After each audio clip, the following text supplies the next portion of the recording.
c'est effectivement une nouvelle victoire, un peu comme si leur adversaire, en l'occurrence la mission de lutte contre les dérives sectaires, la Miviludes, devait abattre tout son jeu d'un coup. Les témoins vont pouvoir savoir précisément ce qu'on leur reproche.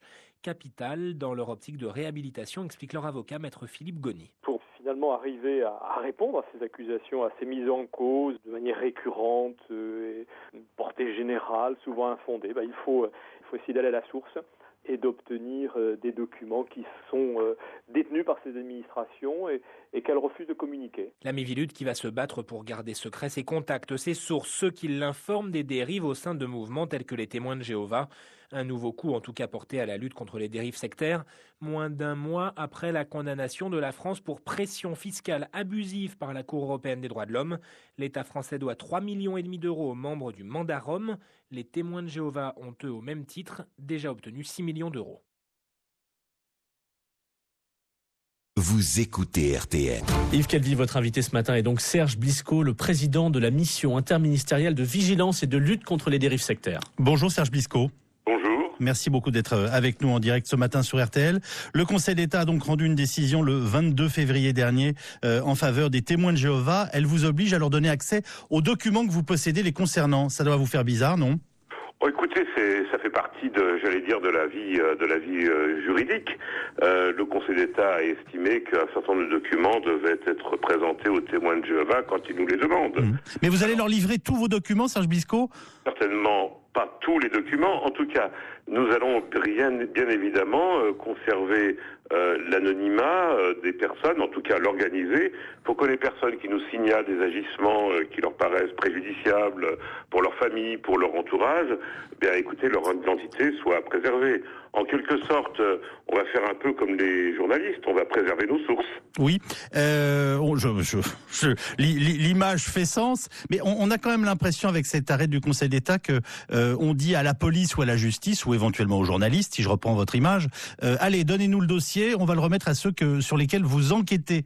Oui, si ça se passait comme ça serait effectivement très très délicat et très difficile. Et puis alors, plus personne ne s'adresserait à nous en disant, écoutez, j'ai cru remarquer que mes vieux parents, mon vieux père, etc., qui est un petit peu en état de vulnérabilité et de faiblesse, est aujourd'hui l'objet de manœuvres qui l'entourent, etc. Et nous sommes un petit peu inquiets. Donc il faut toujours effectivement être très attentif à c'est ce qu'on appelle chez nous dans des signalements. Oui. On n'est pas un service d'enquête ou un service d'investigation, mais on interroge par exemple le directeur d'une maison de retraite en disant, est-ce que vous avez remarqué que des personnes qui ne sont pas vraiment de la famille viennent et entourent une personne vulnérable, une personne âgée.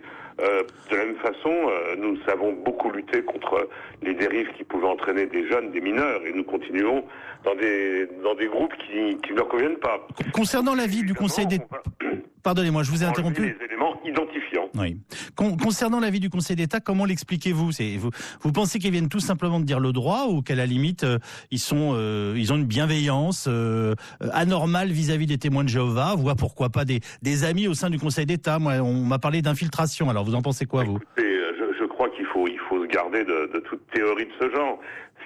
Nous, on est vraiment dans une situation, j'allais dire, de tension délicate entre le respect de la vie privée, le respect des individus les plus fragiles, et puis en même temps, comme je vous le disais, on lutte contre des dérives, on lutte pas contre des croyances, on lutte pas contre des mouvements religieux.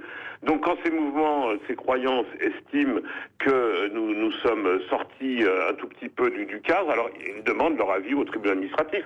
Nous on appliquera, je vous dis, avec les précautions nécessaires pour préserver le secret des gens qui nous saisissent. Vous ne vous sentez pas quand même affaibli ? C'est-à-dire, est-ce que ça n'affaiblit pas la mission que vous présidez de devoir, au bout du compte, rendre des comptes aux témoins de Jéhovah ?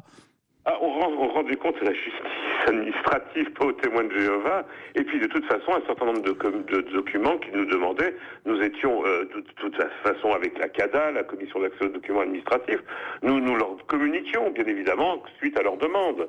Et à chaque fois, il fallait... ils demandent beaucoup, vous savez, ce sont des mouvements très présents, une pression qu'on a constamment. et à chaque fois, il faut répondre en essayant de préserver le secret de ce que nous savons. Alors, comme le rappelait Julien Dumont, qui publie cette information ce matin pour RTL, ce n'est pas la première fois qu'une décision en faveur des témoins de Jéhovah est rendue. L'État français a dû leur reverser plus de 6 millions d'euros. Là aussi, comment réagissez-vous ? Écoutez, c'est de nature très différente, puisque c'est à la suite d'une décision de la Cour européenne des droits de l'homme.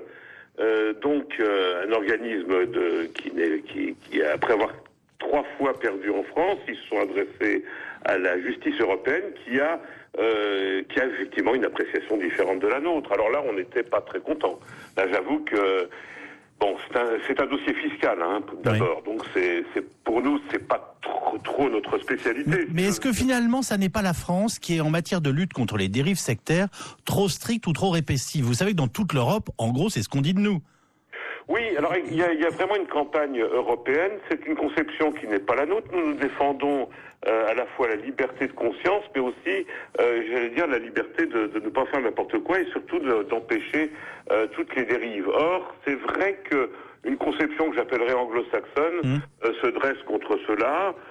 Nous sommes particulièrement mal compris, mais vous savez, nous sommes aussi uniques en France, et la France est unique en Europe, avec sa conception de la loi sur la laïcité. Ah oui. À chaque fois que nous avons eu ce débat, et on en a eu beaucoup d'échos dans les dernières années, nous avons toujours été très mal compris en Europe. Je dois dire quand même, il faudrait rassurer nos auditeurs, que notre conception progresse de plus en plus. Il va y avoir un grand procès en Belgique contre l'église de Scientologie dans quelques semaines, et de plus en plus d'États européens ou d'organisations européennes ou d'associations commencent à se tourner vers nous pour nous dire mais comment vous faites, et je dois dire que c'est formidable qu'en France, depuis maintenant plus de 15 ans, droite et gauche réunis, tous les gouvernements successifs ont toujours appuyé cette lutte contre les dérives sectaires. On fait plus comme il y a 15 ans, bien sûr, on ne fait plus de listes, etc. Mais on lutte quand même pour que les gens les plus fragiles, les plus vulnérables, ne soient pas entraînés dans des aventures qui en général leur coûtent beaucoup d'années de leur vie et beaucoup d'argent. Merci beaucoup Serge Blisco d'avoir été avec nous en direct ce matin sur RTL. Merci aussi à Julien Dumont qui nous a aidé à préparer cet entretien. Bonne journée à vous, bonne journée à tous Philippe.